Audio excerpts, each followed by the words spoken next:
ஆண்டவராக இயேசு கிறிஸ்துவின் நாமத்தில் என் அன்பின் வாழ்த்துக்கள். இந்த காலை வேளையில் உங்களை சந்திப்பதில் மகிழ்ச்சி அடைகிறேன். இன்றைக்கு நம்முடைய தியானத்திற்காக நாம் தெரிந்து கொள்கிற வேத வசனம் ஆதியாகமத்தின் புத்தகம் 15ஆம் அதிகாரம் 1ஆம் வசனம். ஆபிரகாமே, நீ பயப்படாதே, நான் உனக்கு கேடகமும் உனக்கு மகா பெரிய பலனுமாய் இருக்கிறேன் என்றார். கர்த்தர் ஆபிரகாமிடத்தில் ஒரு காரியத்தை சொல்லுகிறார். ஆபிரகாமே, நீ பயப்படாதே, நான் உனக்கு கேடகமும் மகா பெரிய பலனுமாய் இருக்கிறேன். பாருங்க, இந்த ஆபிரகாம் தன்னுடைய சகோதரனுடைய மகன் லோத்து, அவனை தன் மகனாக பாவிக்கல, சகோதரனாக பாவிக்கிறான். அப்போ அப்படி சகோதரனாக பாவிக்கிற சமயத்தில் அவனை ஆபிரகாமும் அவனுக்கும் இருந்த கால்நடைகள் அதிகமாக இருந்ததினால் அந்த மெய்ப்பருக்கும் இந்த மெய்ப்பருக்கும் வாக்குவாதம் அடிக்கடி உண்டானதினால் இது தலைவர்களுக்கு நடுவில் ஒரு பிரச்சனையை உண்டாக்கும் என்ற சூழல் வந்தபோது அப்போ ஆபிரகாம் சொல்கிறார் லோத்துக்கிட்ட, நீ கிழக்க போனால் நான் மேற்க போகிறேன், நீ வடக்கே போனால் நான் தெற்கே போகிறேன், நீ எந்த பக்கம் போறியோ அதுக்கு ஆப்போசிட்டில் நான் போகிறப்பா, நீ கவலைப்படாத அப்படின்னோடனே இவன் இருந்த இடத்திலிருந்து கண்களை ஏறெடுத்து பார்த்தபோது அங்கே சோதோம் கொமாரா சேயீர் ஆத்மா சேயீர் என்கிற அந்த நிலங்கள், அந்த சோவாருக்கு போகிற வழியில் உள்ள நிலங்கள் அவ்வளவு செழிப்பாக இருந்துச்சு. அவ்வளோ தளதளன்னு அந்த பச்சை பசேன்னு அந்த பயிர்கள் இருந்துச்சு. இவங்க ஒரு மேட்டில் இருக்காங்க, அங்கேருந்து பார்த்தா அது தெரியுது. அப்போ ஆபிரகாம்கிட்ட லோத் சொல்கிறேன், நான் அங்கே போகிறேன், அந்த சோதோம் குமாரா பட்டணம் இருக்க, நான் அங்கே போகிறேன் அப்படின்னோடனே ஆபிரகாம் சந்தோஷமாக அனுப்பி வச்சிட்டார். இப்போ அவன் அங்கே அந்த தேசத்தை, அந்த ஊரை கர்த்தரை அடிக்க தம்முடைய தூதரை அனுப்பின பொழுது ஆபிரகாம் ஆண்டவரிடத்தில் விண்ணப்பம் பண்ணுகிறார்.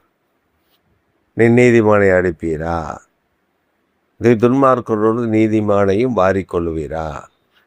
அப்படியெல்லாம் கேட்டுட்டு ஒரு 10 நீதிமான் இருந்தால் அழிப்பீரா அப்படின்ற லெவல் வரலும் கேட்குறாரு. கர்த்தரை அழிக்க மாட்டேன்னு சொல்கிறாரு. ஆனால் அவருக்கு என்ன நினப்பு இருக்குன்னா, ஆபிரகாம் லோத்தை குறித்து கேட்கிறார். அப்போ லோத்து குடும்பத்தை நான் காப்பாற்றிடணும் அப்படின்னு சொல்லி லோத்து குடும்பத்தை மட்டும் காப்பாற்றுகிறார். அப்போ அவனையும் அவனுடைய பிள்ளைகளையும் அவனுடைய மனைவியும் காப்பாற்றுகிறார். இதான் நடந்த சம்பவம். அதுக்கப்புறம் இந்த குடும்பம், அதாவது இந்த குடும்பத்தை ஆண்டவர் காப்பாற்றுகிறார். இதற்கு நடுவில் ஒரு விஷயம் நடக்குது. என்னன்னா, இந்த லோத்து சோதோம் குமாராவுக்கு போனப்ப இந்த ஆத்மா சேயீர் சோதோம் குமாராவின் ராஜாக்கள் இவர்களை எதிர்த்து இன்னும் 4-5 ராஜாக்கள் ஒன்று கூடி வருகிறார்கள் யுத்தத்திற்கு. அப்படி யுத்தத்துக்கு வருகிறவர்கள் இந்த லோத்து இவங்களெல்லாம் சிறையாக கொண்டு போயிடுறாங்க. இந்த செய்தி ஆபிரகாமுக்கு வந்தோடனே ஆபிரகாம் தன்னோடு கூட வீட்டில் கைப்பிடித்து, அதாவது பட்டயத்தை பிடிக்க பழகினவர்கள் என்று சொல்லப்பட்டிருக்கிறது. அப்படின்னா ஆடு மாடுகள் மேய்க்கிறவர்கள் மட்டுமல்ல, அவனோடு கூட இருந்தவர்கள் நல்ல பயிற்சி பெற்றவர்களே அவன் வைத்திருந்தான்.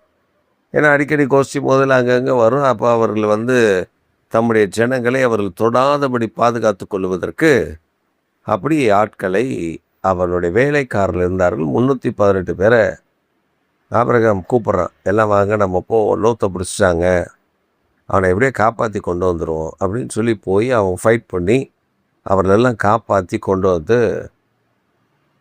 சோதோம் கொமோராவின் ராஜாவுடைய கரத்தில் அவங்களெல்லாம் ஒப்பு கொடுக்குறான்.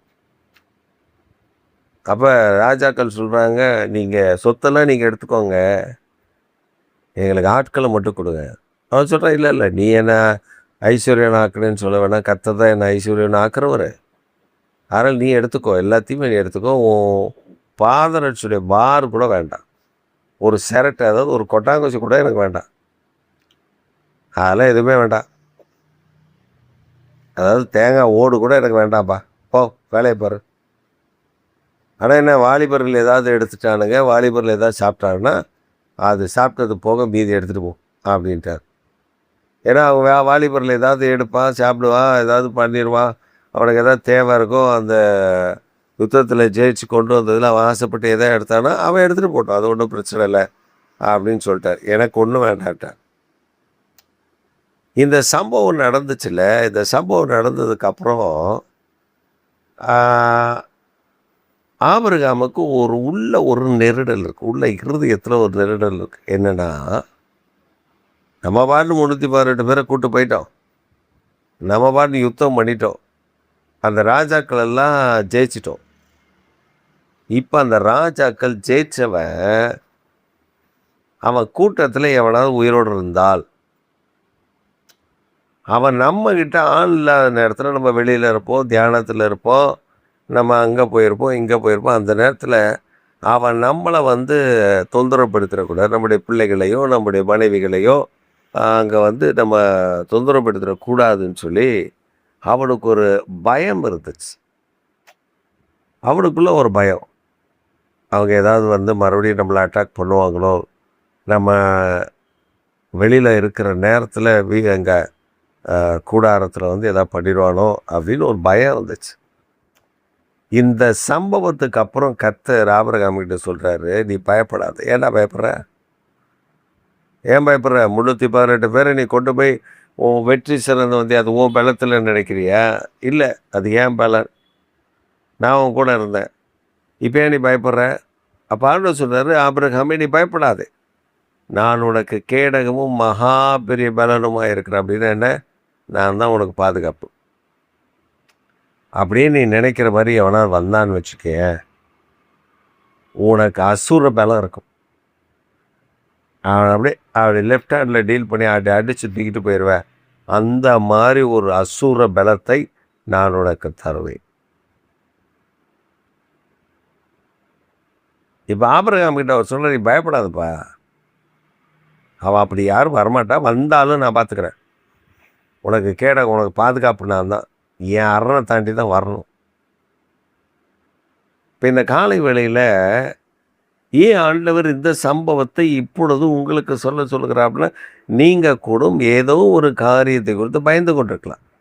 ஏதோ ஏதோ ஒரு காரியம், ஏதோ ஒரு விஷயத்தில், ஏதோ ஒரு காரியத்தில், ஏதோ ஒரு எதிராளிகளை நிமித்தம் நீங்கள் பயந்து கொண்டிருக்கலாம். இது இப்படி நடத்தணுமோ, அது அப்படி நடத்தணுமோ, இது இப்படி பண்ணிட்டோமே, அது அப்படி ஆயிருமோ, இப்படி ஆயிருமோன்னு நீங்கள் நினச்சிட்டு பயப்படலாம்.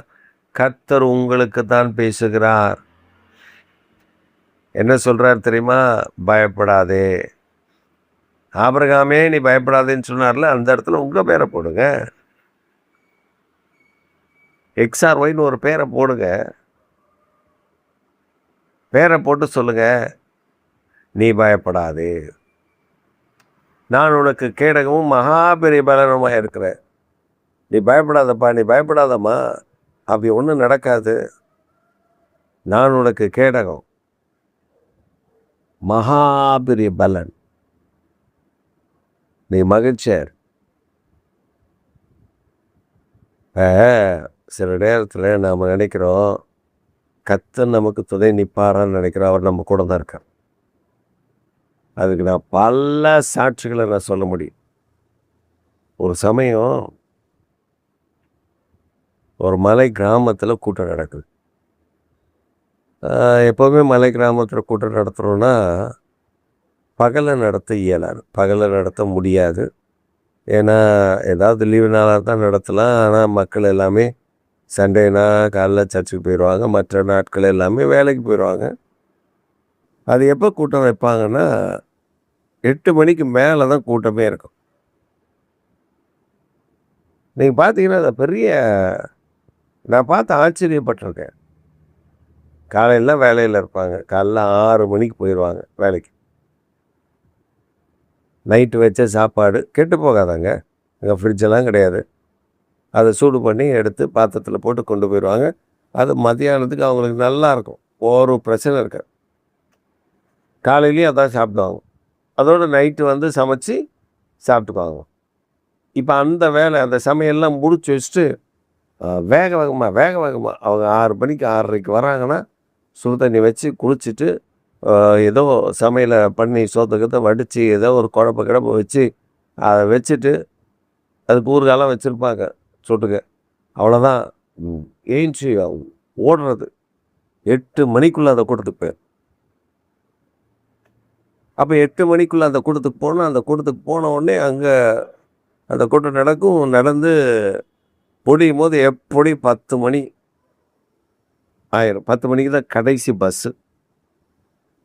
அந்த கடைசி பஸ்ஸை கணக்கு பண்ணி தான் ப்ரேயரை முடிப்பாங்க. 9:30 மணிக்கு முடிப்பாங்க. கடகடன்னு அவங்க அந்த வீட்டார் ஏதாவது சாப்பாடு கொடுத்தாங்கன்னா இவங்க சாப்பிட்டுட்டு வேகமாக ஓடி அந்த பஸ்ஸில் ஏறி உட்காந்தாங்கன்னா அது அவங்க ஊருக்கு போகிறதுக்கு ஒரு இடத்துக்கு வர்றதுக்கு வந்துடலாம். அந்த வழிகளில் இறக்குறவங்களாம் இறக்குவாங்க. அப்படி தான் பிளான் பண்ணி அந்த மக்கள் போவாங்க. ஒரு நாள் ஒரு அம்மா அந்த கூட்டத்துக்கு நாங்கள் போயிருக்கோம். ஒரு கூட்டத்துக்கு நாங்கள் போயிருக்கோம். அந்த கூட்டம் நடந்துட்டுருக்குது. ஒரு அம்மா ஒரு 9:15 போல் ஓடி வருது. உடம்பெல்லாம் சேரு சகதி. அந்த அம்மா அரண்டு ஓடி வருது. என்னன்னு கேட்டால், ஐயோ அதை ஏன் கேட்குறீங்க பிரதர், ஒரு புலி ஒன்று வந்துருச்சு குறுக்கில், நான் வந்துட்டுருக்கேன், பஸ்ஸை விட்டுட்டேன், நான் அதனால் கொஞ்சம் தூரம் தானே நடந்து வந்துடலான்னு வந்துட்டே இருக்கிறேன், ஒரு புலி வந்துருச்சு,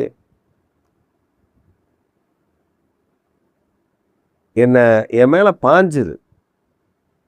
அவங்க சொல்கிறாங்க லிட்ரலாக என் மேலே பாஞ்சுது. யாரோ என்ன ஒரு குழிக்குள்ளே தள்ளி விட்டாங்க. ஒரு பள்ளம், அந்த பள்ளத்துக்குள்ளே யாரோ என்னை தள்ளி விட்டாங்க. நான் தொப்பு கடின்னு போய் உள்ளே விழுந்துட்டேன் பள்ளத்துக்குள்ளே. அது பாஞ்சது பள்ளத்தை தாண்டி அப்படி பாஞ்சு போயிடுச்சு. நாளை காணாமல் அது போயிடுச்சு. அது என்கிட்ட அதுக்கப்புறம் வரல, அது அப்படியே போயிடுச்சு.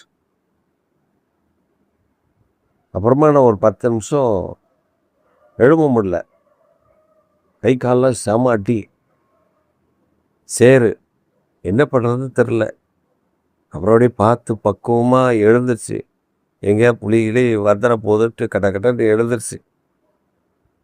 அது இருக்கிற பலத்தோடு நான் அப்படி வந்து அங்கே ஒரு வீட்டில் தண்ணியை வாங்கி கொஞ்சம் குடிச்சிட்டு அதுக்கப்புறம் வந்துட்டேன் ஐயா ப்ரேயருக்கு. பாருங்க, தேவனுடைய பாதுகாப்பு. அது சொன்னது அதான், யாரோ என்னை பிடித்து தள்ளி விட்டார்கள், இல்லைன்னா இன்னைக்கு நான் இல்லை அப்படின்ட்டு. அப்போ அவர் கேடகமும் மகாபெரிய பலனுமாக இருக்கிறார். ஆபத்து காலத்தில் அவர் நமக்கு உதவி செய்கிற கர்த்தர். அதனால் இந்த காலை வேளையில் நீங்கள் எதை குறித்தும் பயப்படாதீங்க. உங்களுக்கு அவர் கேடகம், அவர் பலன், அவர் நன்மை செய்கிறவராக இருக்கிறார். சோர்ந்து போகாதபடி மகிழ்ச்சியாக இருக்கிறார். கர்த்தர் உங்களோடு கூட இருப்பாராக. ஆமென், ஆமென்.